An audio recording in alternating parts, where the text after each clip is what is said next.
Сәлем достар, бүгін сіздерге осындай өте дәмді болып шығатын творожной рогаликтердің рецептісін ұсынамын. Соңына дейін көріңіздер. Ол үшін бізге ең алдымен творог, сары май, ұн, қант және де қамырқопсытқыш қажет. Ең алдымен сүзбемізге ерітілген сары майымызды қосамыз. Кейін екеуін шанышқының көмегімен жақсылап еземіз.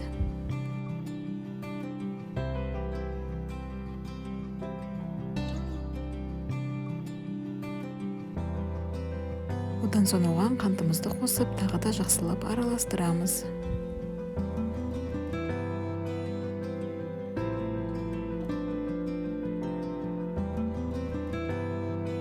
Одан соң қамырқопсытқышымызды ұнымызға салып, екеуін жақсылап електің ішінде араластырып аламыз. Кейін ұнымыздың жартысын қамырымызға қосып, шанышқының көмегімен араластырамыз. Кейін қалған ұнымызды қосып, жақсылап қамыр илейміз.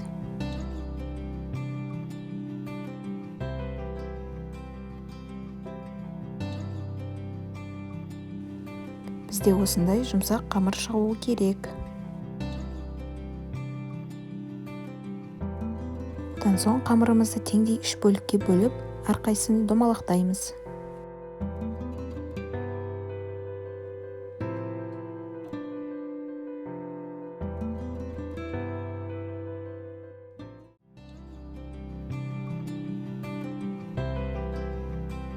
Енді қамырымызды жаямыз.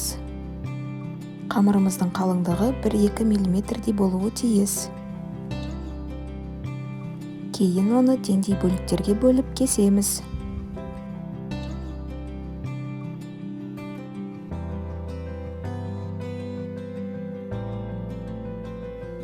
Енді әрбір бөлігіне салмамызды саламыз. Менде алмалы тосап. Сіздер өз қалауларыңыз бойынша әртүрлі начинка салсаңыздар болады.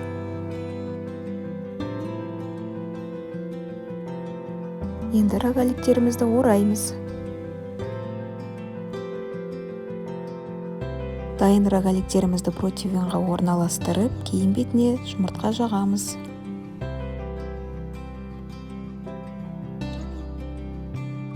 Қалауларыңыз бойынша бетіне қант сепсеңіздер болады. Дайын болған рогаликтерімізді қызып тұрған 180 градус пешке 15-20 минутқа жібереміз. Бізде осындай әп-әдемі рогаликтер шықты. Әсемдік үшін мен бетіне сахарная пудра септім.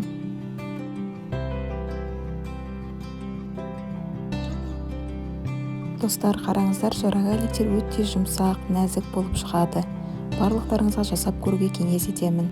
Видеоны соңына дейін қарағандарыңызға рахмет. Лайк басып, комментарий жазуды ұмытпаңыздар.